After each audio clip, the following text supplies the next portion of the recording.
नमस्कार। हमारी खास पेशकश में आपका स्वागत है। मैं हूं मनोज मानस और हमारी खास पेशकश में आज हम बात कर रहे हैं मौत का साया धरती ने डराया। म्यांमार में लगातार भूकंप के झटकों से खौफ का साया मंडरा रहा है। शनिवार को एक बार फिर भूकंप के झटके महसूस किए गए। रिक्टर स्केल पर भूकंप की तीव्रता 5.1 मापी गई, जिससे कई इलाकों में दहशत का माहौल बन गया। आपको बता दें कि शुक्रवार को भी म्यांमार में 2 बार भूकंप के झटके आए, जिससे भारी तबाही हुई थी। लगातार आ रहे झटकों के कारण लोग सहमे हुए हैं और कई इलाकों में अफरा तफरी का माहौल बना हुआ है। ये खास रिपोर्ट देखिए।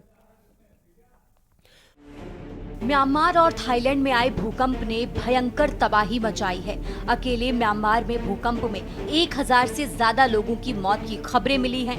वहीं सैकड़ों लोग लापता बताए जा रहे हैं। वहीं इस भूकंप में हजारों की संख्या में लोग घायल हुए हैं। उधर थाईलैंड में भी भूकंप से तबाही की लहर ने दहशत पैदा कर दी है। अचानक आई इस आपदा के बाद म्यांमार ने आपातकाल लगा दिया है।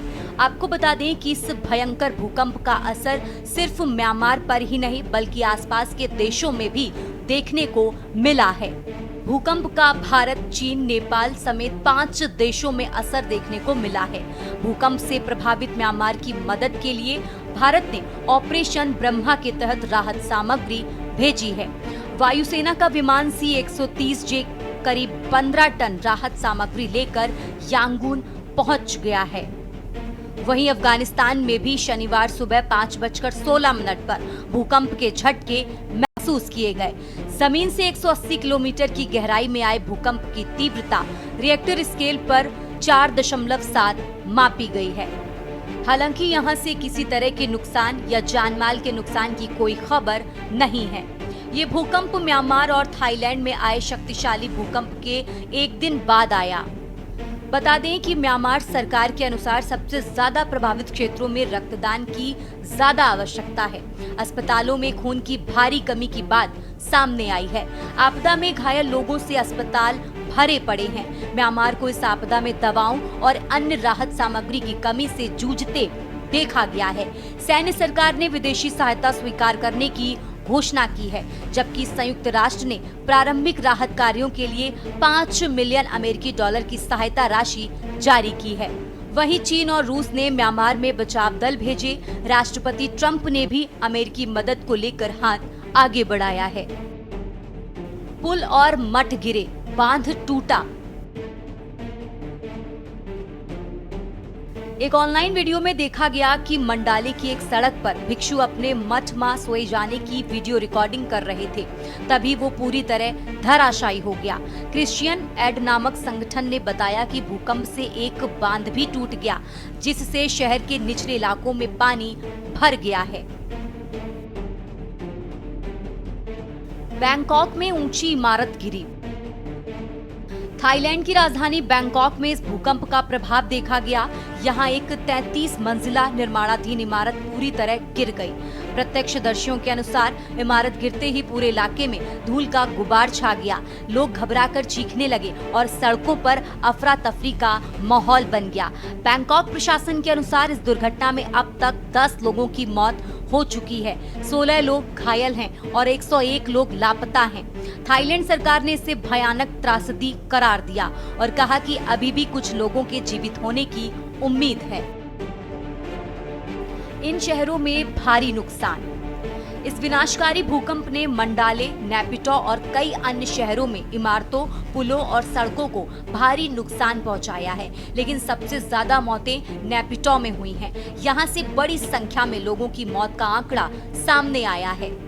मंडाले में भूकंप ने कई इमारतों को जमींदोज कर दिया है, जिनमें शहर का एक प्रमुख मठ भी शामिल था। राजधानी नेपिटो में कई सरकारी कर्मचारियों के आवासीय भवन मलबे में तब्दील हो गए हैं। म्यांमार की राजधानी नेपिटो की तस्वीरों में बचाव दल को सिविल सेवकों के आवास वाली कई इमारतों के मलबे से पीड़ितों को बाहर निकालते हुए दिखाया गया। म्यांमार की सरकार ने कहा कि सबसे ज्यादा प्रभावित इलाकों में ब्लड की बहुत ज्यादा जरूरत है। ऐसे देश में जहां पिछली सरकारें कभी कभी विदेशी सहायता स्वीकार करने में धीमी रही हैं, मिन आंग हिलाइंग ने कहा कि म्यांमार सहायता स्वीकार करने के लिए तैयार है। विनाश के आकलन में लग सकते हैं कई सप्ताह।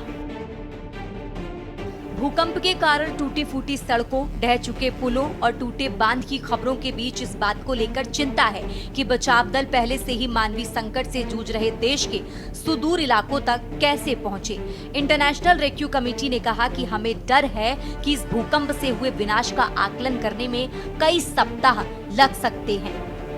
यूएस जियोलॉजिकल सर्वे ने अनुमान लगाया है कि मरने वालों की संख्या 1000 से ज्यादा हो सकती है। बता दें कि म्यांमार की सेना ने फरवरी 2021 में आंग सान सू की निर्वाचित सरकार से सत्ता छीन ली थी। म्यांमार में सेना और लंबे समय से स्थापित मिलिशिया और नवगठित लोकतंत्र समर्थक मिलिशिया के बीच खूनी गृहयुद्ध चल रहा है।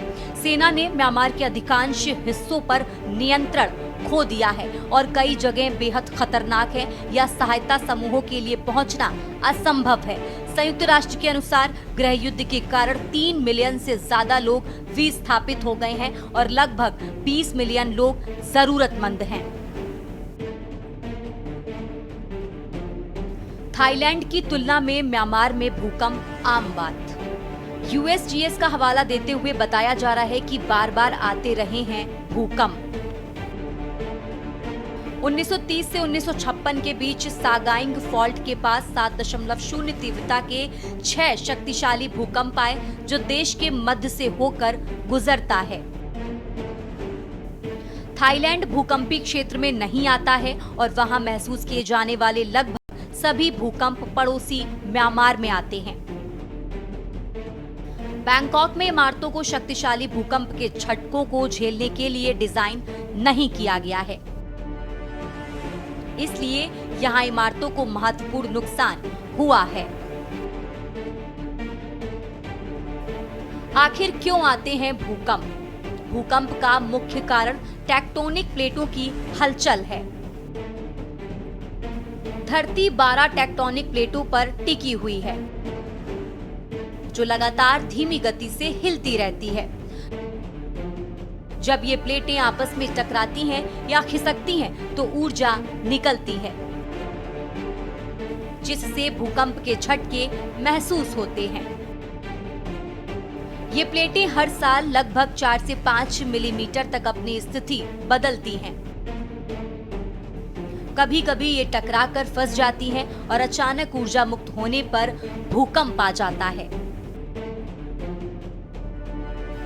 यूनाइटेड स्टेट्स जियोलॉजिकल सर्वे के अनुसार भूकंप तब आता है जब धरती के 2 हिस्से अचानक एक दूसरे के ऊपर से खिसक जाते हैं। जिस सतह पर वे खिसकते हैं उसे फॉल्ट या फॉल्ट प्लेन कहते हैं। धरती की सतह के नीचे वो स्थान जहां भूकंप शुरू होता है उसे हाइपोसेंटर कहते हैं और धरती की सतह पर उसके ठीक ऊपर वाले स्थान को एपिसेंटर कहा जाता है। भूकंप प्रकृति का विनाशकारी रूप।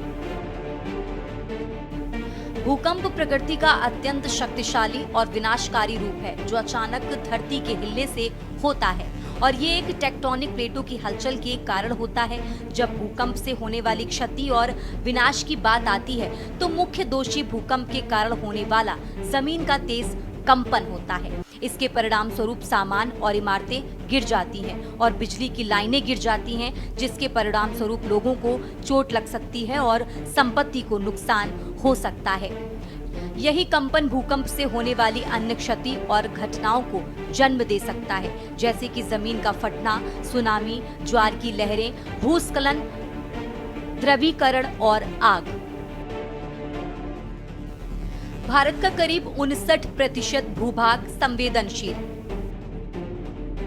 भारत सरकार के पृथ्वी विज्ञान मंत्रालय द्वारा प्रकाशित आंकड़ों के अनुसार भारत का लगभग 59% भूभाग भूकंप की दृष्टि से संवेदनशील है। विश्व बैंक और संयुक्त राष्ट्र की एक रिपोर्ट में अनुमान लगाया गया है कि 2050 तक भारत में लगभग 200 मिलियन शहरवासी तूफानों और भूकंपों के संपर्क में होंगे। भारत के भूकंपीय जोन। भारत को भूकंपीय जोखिम के अनुसार 5 जोनों में बांटा गया है। जोन नंबर 5 सबसे ज्यादा खतरा। इसमें पूर्वोत्तर भारत, जम्मू कश्मीर, हिमाचल प्रदेश, उत्तराखंड, गुजरात का कच्छ क्षेत्र, उत्तर बिहार और अंडमान निकोबार द्वीप समूह। जोन नंबर 4 उच्च खतरा जम्मू कश्मीर और हिमाचल प्रदेश के बाकी हिस्से, दिल्ली, सिक्किम, उत्तर प्रदेश का उत्तरी भाग, बिहार, पश्चिम बंगाल, गुजरात और महाराष्ट्र का कुछ हिस्सा। जोन नंबर 3 मध्यम खतरा, इसमें केरल, बिहार, पश्चिमी राजस्थान, पंजाब, महाराष्ट्र, उत्तर प्रदेश, पूर्वी गुजरात और मध्य प्रदेश के कुछ हिस्से। जोन नंबर 2 कम खतरा, इसमें राजस्थान, तमिलनाडु, मध्य प्रदेश, पश्चिम बंगाल और हरियाणा आते हैं।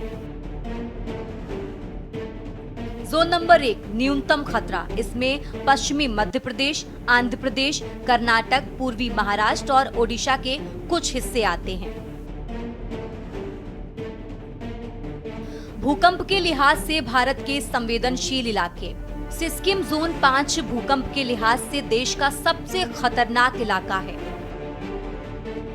सिक्किम जोन 5 का मतलब है कि यहाँ 8 की तीव्रता से ज्यादा का भूकंप आ सकता है।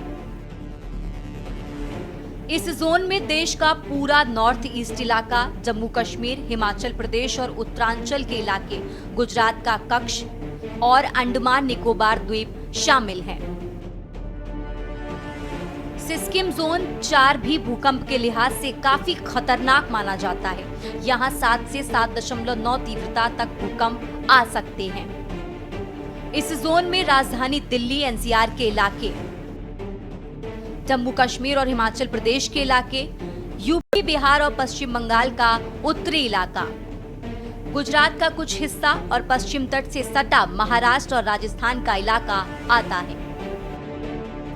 सिक्किम जोन 3 को भूकंप के लिहाज से मध्यम खतरे वाला माना जाता है।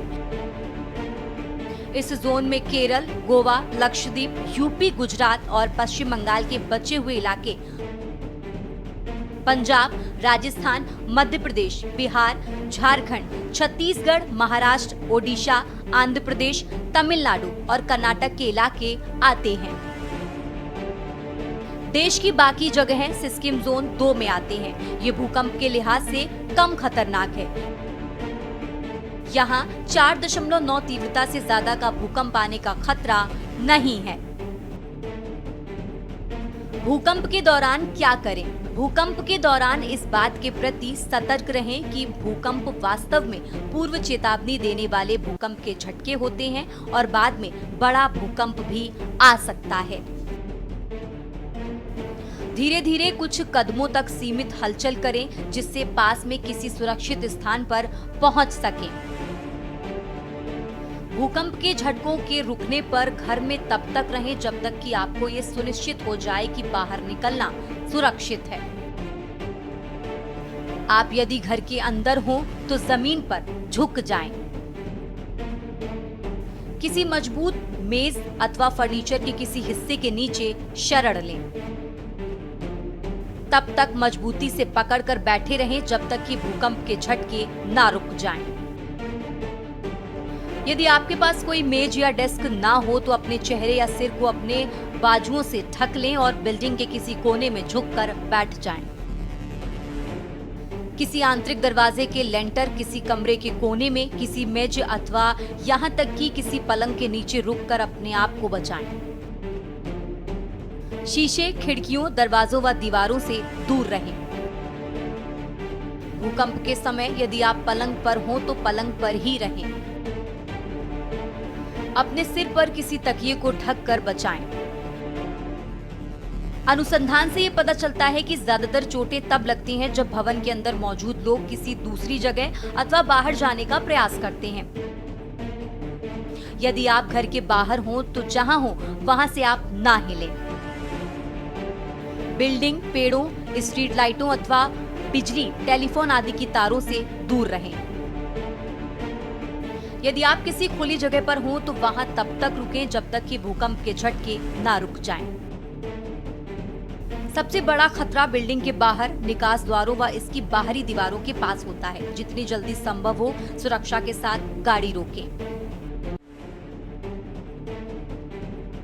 आपको बता दें कि अगर आप भूकंप के दौरान किसी आपात स्थिति में फंस जाते हैं, मसलन मलबे में फंस गए हों या बहुमंजिला इमारत में हों, तब आपको शांत दिमाग से काम लेना चाहिए।